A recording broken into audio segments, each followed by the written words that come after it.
good day to you, and thank you so much for finding time to join us on another interesting edition of the Medley Show. My name is Tochi Oputa, and as always, for the next 1 hour, I will be guiding you through a very interesting, inspiring, and educative conversation. So today we will be talking about inspiring young girls to lead. Yes, there's so many girls, so many young girls who may not understand the importance of mentorship and may not understand the need to be inspired to lead, which is why we'll be having that conversation today, along with the fantastic guest that I will be introducing sometime in the show. Also today we'll take time to celebrate teachers. It was International Teachers Day a few days ago, so we want to celebrate them because every single person is a product of a teacher, whether in your home or in the four walls of a classroom. So it is very, very important that we celebrate our teachers. So overall on the show today, we will be celebrating women. And my guests today, they're all women. So I'm really, really excited at today's outing. From north to south, from east to west, we share one blood in our veins. The blood of Nigeria, Nigeria's blood proud and strong. We stand together, we belong together, we cherish our diversity, we celebrate our unity, we honor our history, we shape our destiny. We are Nigerians, Nigerian mothers, fathers, sons and daughters, brave and free. We love our country, we live by our fierce, unique bond. This is our blood.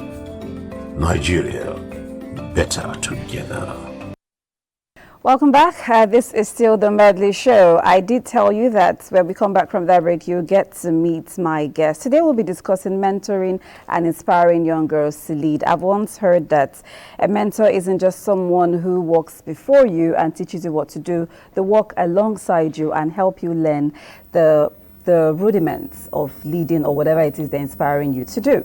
So, which is why I have someone in the studio who will be shedding more light on how to inspire and mentor young girls. I have Reverend Dr. Ijoma Eteng Emeribe. She's the president of Women Missionaries to African Nations. She's a philanthropist, activist, and also a teacher. Welcome to the show, ma'am. Thank you. How did you get to wear all this caps in one? Oh, how did I get to where I am now? No, all the caps you have. Okay, I mean, you're a philanthropist, you are an activist, you are a teacher. I just only school. Right. You understand? And though I did education in my first degree, Yes. I just only school. And then if you say that I'm a teacher, you're not mistaken because I'm a preacher and I also teach in the Sunday school. Okay. Several years I've been teaching in the Sunday school. So anyhow, I'm just there. Well. The journey was not very easy. You know, you just come into the world, you know, and you meet that, okay, maybe most of us that grew up without our parents, understand, we're not born with the silver spoon, or golden spoon, however you call it. Yeah. You know, we just come into the world and then we see our environment, the environment we grew up from. If we have to look at the environment, for myself, I had to look at the environment that I grew up from, I wouldn't have gotten to where I am. Yeah. But I was not limited by my environment. True. I was looking at everything. Like we say, a child is a product of environment, but I grew above the environment that I found myself. So I started quite, like, losing my childhood. I used to tell people, you know, you don't have the best of childhood, you don't know what birthdays are, you don't know how maybe we started putting on stockings and stuff like that, the way we pamper children today. Yesterday I was actually looking at a child that was crossing the road. He was going to the school, you understand? I was looking at this child, you know, I could imagine the distance he was coming from, and I say, wow, that this was what made us strong. You understand? We had to trek far distance to go to school. You understand? We had to go under the rain to go to school, whether sun, whether rain, no matter what, we had to go to school. If our uniforms were torn, we had to go to school. So regardless of the daunting challenges, all this had to make me who I am today. You understand? Growing up without really, really having somebody to say, oh, stop there, you understand, trying to be like a mother at a very tender age, you understand, and then I was not limited. I didn't allow the things that happened to me. People talk about rape now as if it's one thing that is just a new thing. This is things that we have actually gone through as children, and then we give it a name now. Okay, Reverend Ijoma, I want to ask, you've mentioned a lot of things that you had to deal with, but then again, you pushed forward and got to where you are. But this is what I want to ask. We're discussing inspiring young ladies to lead. I want to know what inspired you as a young girl while growing up. You had to deal with a lot of things, but then there must have been something that's kept you going, that inspired you. Maybe someone, maybe your mother, maybe an auntie, maybe someone you used to see on television, but there must have been an inspiration. I think there's this book I used to read as a teenager.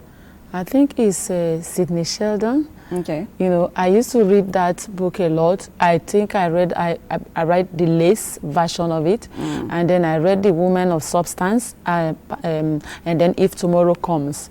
I think those books actually really, really inspired me. You know, I wanted to be like the woman. And then, that you read about in the book. Yes, and then I look at Lace. I knew the background where she came from as an orphan, you know, child, you understand, and then she had to deal with so many things, and at the end of the day, she became a big celebrity, and everybody wanted to know her. So all those things, you know, in fact, she really, really went through a lot. So when I look at all those things, I read all those things, I say, okay, I can actually be like this person. And then another thing that used to come to my mind so much is the fact that I actually, when I think about the UNICEF, the way they do things, the way they pay people's school fees, and then new books coming into the school, they say it's from UNICEF. I say, oh, one day I want to work with the United Nations. Oh, I didn't know that someday also I'm going to actually be working in that capacity on my own. Oh, fantastic. Doing those things they needed to do, send some children to school that are out of school, run after the street children to see how I can give them, you know, what I was not able to get. Okay, so do you work with children generally or just young girls? I do children, I do young girls, I also do women. Women and young girls? Yes. Okay, so what is what's the biggest inspiration for you when it comes to, like, what in general do you want to impact? Do you want every young girl or every woman that comes in contact with you to take away? To take away, to go with, like, when as you're working with them? Yes, I just want to let every woman or girl know that where you are now, that cannot determine your tomorrow. The tomorrow is big. There's a bigger picture. The world is so big, you understand? So you don't limit yourself by the things that you're saying, you understand? You just keep moving and knowing that as you're have something at the back of your mind. Just have something at the back of your mind. Who do you want to be like? What do you want to be? You may not have all the resources that will take you to that level, but something must keep moving you. Yes, you have the bigger picture. Like, I used to want to be an air hostess. Okay. I used to also want to be maybe go for beauty contests and stuff like that. Oh, so really? I also used to have all those things in my mind. So those things. Did you do any of that? By the time I was about to do it, I became a born again. Yes, that was what but of course, I'm still in the line of duty because my book is here. Everybody is talking about. Does that prevent you from doing that? Somehow, you understand? Okay. Yes, somehow. So let's talk about and then age too. All right. Okay. You say so age, I can agree. So let's talk about some of the biggest challenges of working with young girls. Like working with young girls and women, what are some of the biggest challenges that you get to face in inspiring them to leadership? First and foremost, the girls. They don't want to be mentored. They don't want you to tell them stop. But people like us, we even needed people who would tell us stop right there. We also even needed people to tell us, oh, this way you're dressing is not proper, but we didn't have those things. So if you try to tell them, or you try to say, don't do this, you know, you find something that you feel that, okay, for instance, I have some people that I'm telling, okay, this is good for you, but I'm not even really forcing you to do that. And then you see that they are toeing the other way, and you look at them and you begin to wonder, at the end, they keep hitting the wall. You know, when they hit, they come back, they hit, they come back, they don't even know what to do again. So most times they want to just be on their own, doing their own things. And like I've always said, to mentorship is not only by what you say. You just keep saying, I am this, I am that. Your life is a mirror. It is inspiration to a lot of people. So you don't really need, like you said, have to be side by side with people to be able to mentor them. You understand? So you yourself, like we say, leadership is the ability to inspire people, to influence them, you understand? And all these things, how do you inspire them? You can inspire them negatively and also positively. So is the positive, some people actually take the negative aspect of it. You know, those ones like kind of ring a bell and is very loud. But so the biggest challenges are the girls themselves. The girls themselves, you know, they want to be run faster than, you know, how they don't want to follow the process. No. To them, let me do it fast. Even in marriage, it's the same thing. You understand? Let me just do it. I just want to do it because everybody is doing it. It doesn't work like that. There is something that you have. You understand? You have to protect that thing you have. You have to be focused and work towards. I was telling my son today, I said, listen, it doesn't matter how many times one fails. The ability to stand. Failure and success, they go hand in hand. So in fact, if you don't fail, you cannot stand. I'm telling you the truth. You have to fail at some point to be able to. It's when you fail and people are laughing at you, you are now being inspired to say, okay, I failed, so I need to do better. Okay. I always gonna use example of how I didn't know geography, and then I had to fail that course. And when I wanted to do it this time, within some minutes, I have passed my paper, because even when I am sleeping, I'm putting the drawing, all the dot. So I did that. So that's what it is. Okay. So everyone is raised by a parent or raised in the community. I remember the saying that they always said to us, it takes a village to raise a child. So it's either you're being raised by your parents directly, or it takes the entire community. So I want to ask, in inspiring young girls or women to leadership, what role does parenting and the community play? Okay. To become leaders, or just inspiring young girls to leadership? Yes. That's encouraging or helping or leading. You need to actually let them know they can fit in. You understand? That there's nothing they cannot do. So you've told stories of, you've given us instances of young girls being conscious of, oh, I can do this, they need to paint a picture. Yeah. What if you're in a family or come from a community where the dream or the picture that you've painted in your head as to who you want to be or where you want to get to, you're not getting the encouragement and support that you need? Oh, it doesn't matter whether they support you or not. It does matter. I will tell you that it doesn't matter whether they support you or not, because it's not only that in that community that your dreams can become a reality. Oh yes, that the community are not, they can't be against you that you want to play football, that they don't want you to play football. Okay, let's talk about it in the context of the family now. Oh, okay. So when I say community, I mean, if you're not raised in a family, you talked about being raised without your parents. So there definitely will be other girls in that situation. Oh, sure. So now you have the extended family or neighbors or friends being the ones, you know, who are helping to shape or mold you into that person. And so you have this dream of being an air hostess or wanting to be a beauty queen and all that. And you have people telling you, that's for irresponsible people. There are people who are not. So how do you navigate that kind of situation for a young girl? Yeah, that's what I'm telling you. You understand? Even in the family, your parents can say they don't want you to become a footballer, and you want to become a footballer. And then they are pressing you and not wanting you to do that. And then you are looking up to somebody and you want to be like that person. And I am telling you, your family may limit you at a time, you know, but you have a way of moving yourself, yes, to get to where you're going to. Yes. So how does a young girl sieve between a good mentor or a bad mentor? And by that I mean, you want to become this person or you want to be like this person, and then you're watching and studying and towing the lines of this person. But then again, how do you now know if that thing you want to be or that person you're following is good for you or not? There's how do you sieve between a good or a bad mentor?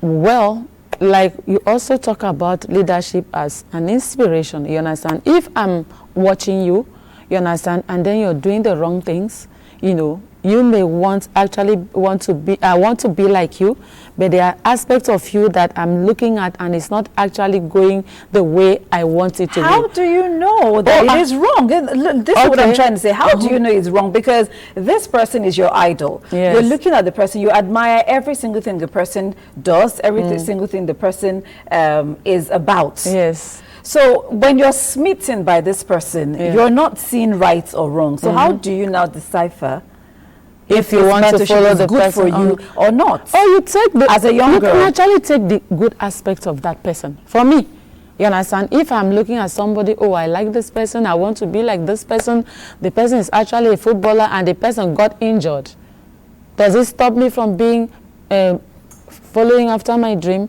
It doesn't. If I am looking at somebody, the person is a good footballer and is doing so well, and I just discovered that he's into drugs. Do you play football? I do play football. Oh, because that has been your steady analogy. That's why I used to play football as a young, growing, even as a teenager, as a youth, I used to play football. So that's why I'm using that example. I'm saying, okay, now, if I know that you are playing football and I want to be, you're my idol, and then you're doing the wrong things, I'll take the right things and leave the other one. There's an aspect of you that I am admiring. You understand? And I want to take that aspect that I like and then drop the other one. Doesn't mean that because of... Reverend Joma, you know why this is easy for you to say? Because you now, at the point where you're saying this, you know right from wrong. So you have these young girls who is admiring this musician or admiring